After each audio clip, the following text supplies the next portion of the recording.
നമസ്കാരം. കൂടുതൽ കണ്ടെയ്നറുകൾ തീരത്തേക്ക്. കൊച്ചി പുറംകടലിൽ മറിഞ്ഞ കപ്പലിലെ കണ്ടെയ്നറുകളാണ് തീരത്തേക്ക് അടിയുന്നത്. അതീവ ജാഗ്രതാ നിർദ്ദേശമാണുള്ളത്. ശക്തികുളങ്ങര മദാമത്തോപ്പിൽ 3 കണ്ടെയ്നറുകൾ കൂടി അടിഞ്ഞിരിക്കുന്നു.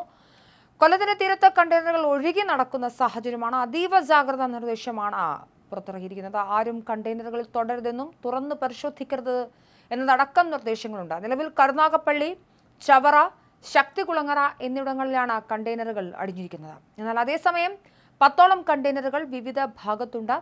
ചെറിയഴിക്കലിൽ അടിഞ്ഞ കണ്ടെയ്നറിൽ ഒന്നുമില്ല. എന്നാൽ ബാക്കിയുള്ളവ പരിശോധിക്കേണ്ടതുണ്ട്. അതിമാരക രാസവസ്തുക്കളും മുങ്ങിയ കപ്പലിലുണ്ട്. 100ഓളം കണ്ടെയ്നറുകളാണ് കടലിൽ ഒഴുകിപ്പോയത് എന്നാണ് സൂചന. ഒഴുകി നടക്കുന്ന കണ്ടെയ്നറുകൾ പരിശോധിച്ചാൽ മാത്രമേ നിലവിൽ ആശങ്ക മാറൂ. അതുകൊണ്ട് തന്നെ തീരത്ത് വലിയ ജാഗ്രതാ നിർദ്ദേശമുണ്ട്. ചവറ, പരിമണം തീരത്താണ് കൂടുതൽ കണ്ടെയ്നർ എത്തുന്നത്. രാത്രി വലിയ ശബ്ദം കേട്ട നാട്ടുകാരാണ് ചെറിയഴിക്കൽ CFI ഗ്രൗണ്ടിന് സമീപം കടലിൽ കണ്ടെയ്നർ കണ്ടെത്തിയത്. കടൽ ഭിത്തിയിലേക്ക് ഇടിച്ചു കയറിയ നിലയിലായിരുന്നു. ഉടൻ അധികൃതരെ വിവരം അറിയിച്ചു. Collector N. Devidas, city police commissioner Kiran Narayan എന്നിവരുടെ നേതൃത്വത്തിൽ അധികൃതർ സ്ഥലത്തെത്തി പരിശോധന നടത്തി. സമീപത്തെ വീട്ടുകാരെ മാറ്റി പാർപ്പിച്ചിട്ടുണ്ട്. തുറന്ന നിലയിലായിരുന്ന കണ്ടെയ്നറിൽ ഒന്നും കണ്ടെത്താൻ സാധിച്ചിട്ടില്ല. ശക്തമായ തിരമാലയുള്ളതിനാൽ കണ്ടെയ്നറിലെ വിശദമായ പരിശോധന ദുഷ്കരമാണ്. കസ്റ്റംസ് ഉദ്യോഗസ്ഥർ തിങ്കളാഴ്ച രാവിലെ സ്ഥലത്തെത്തും. കപ്പലിൽ നിന്നും കടലിൽ വീണ കണ്ടെയ്നറുകൾ ഒഴുകിയെത്താൻ ഏറ്റവും കൂടുതൽ സാധ്യതയുള്ളത് ആലപ്പുഴ, കൊല്ലം, തിരുവനന്തപുരം ജില്ലയുടെ തീരമേഖലകളിലാണെന്നാണ് ഭൗമശാസ്ത്ര മന്ത്രാലയത്തിന് കീഴിലുള്ള the Indian national centre for ocean information സർവീസസിന്റെ വിലയിരുത്തൽ. അടുത്ത 96 മണിക്കൂറിനകം ഈ ഭാഗത്തേക്ക് കപ്പലുകളിലെ വസ്തുക്കൾ ഒഴുകിയെത്തിയേക്കാം. 600-ലേറെ കണ്ടെയ്നറുകളുമായി വിഴിഞ്ഞത്തു നിന്നും കൊച്ചിയിലേക്കുള്ള യാത്രക്കിടെ ശനിയാഴ്ച കൊച്ചി പുറംകടലിൽ ചെരിഞ്ഞ MSC എൽസ 3 എന്ന കപ്പൽ ഞായറാഴ്ചയാണ് പൂർണ്ണമായും മുങ്ങിയത്.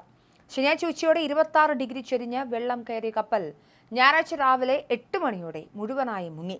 സംസ്ഥാനത്തിന് തെക്കൻ തീരത്ത് വൻ പാരിസ്ഥിതിക ഭീതി ഉയർത്തിയ ആലപ്പുഴ തോട്ടപ്പള്ളി സ്പിൽവേയിൽ നിന്നും കേവലം 14.6 നോട്ടിക്കൽ മൈൽ അകലെയാണ് കപ്പൽ മുങ്ങിയത്.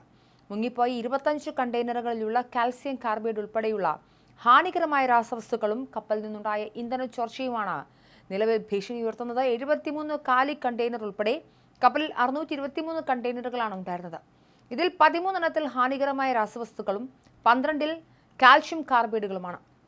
കപ്പൽ മുങ്ങിയ പ്രദേശത്തിന് 20 നോട്ടിക്കൽ മൈൽ പരിധിയിൽ മീൻ പിടിക്കാൻ പോകരുതെന്ന് സർക്കാരിന് പ്രത്യേക നിർദ്ദേശമുണ്ട്. തീരത്ത് അപൂർവ വസ്തുക്കൾ, കണ്ടെയ്നർ എന്നിവ കണ്ടാൽ തുടരുത്. കടലിൽ മുങ്ങിയ കപ്പലിലെ കണ്ടെയ്നറുകൾ തീരത്ത് അടിയുന്നുണ്ടോ എന്ന് നിരീക്ഷിക്കാനായി കസ്റ്റംസ് മറൈൻ പ്രിവന്റീവ് യൂണിറ്റിലെ ഉദ്യോഗസ്ഥരെ കേരള തീരത്ത് വിന്യസിച്ചിട്ടുണ്ട്. കണ്ടെയ്നറുകളിൽ 2 കൊച്ചിയിലേക്കും 10 തൂത്തുക്കുടിയിലേക്കുള്ളതുമായിരുന്നു. കപ്പലിനുള്ളിലാണ് കാൽസ്യം കാർബൈഡ് അടങ്ങിയ 12 കണ്ടെയ്നറുകളുമുള്ളത്.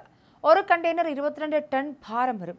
കാൽസ്യം കാർബൈഡ് വെള്ളവുമായി കൂടിക്കലരുമ്പോൾ ആസ്തലീൻ വാതകം ഉണ്ടാകാനുള്ള സാധ്യതയുണ്ട്.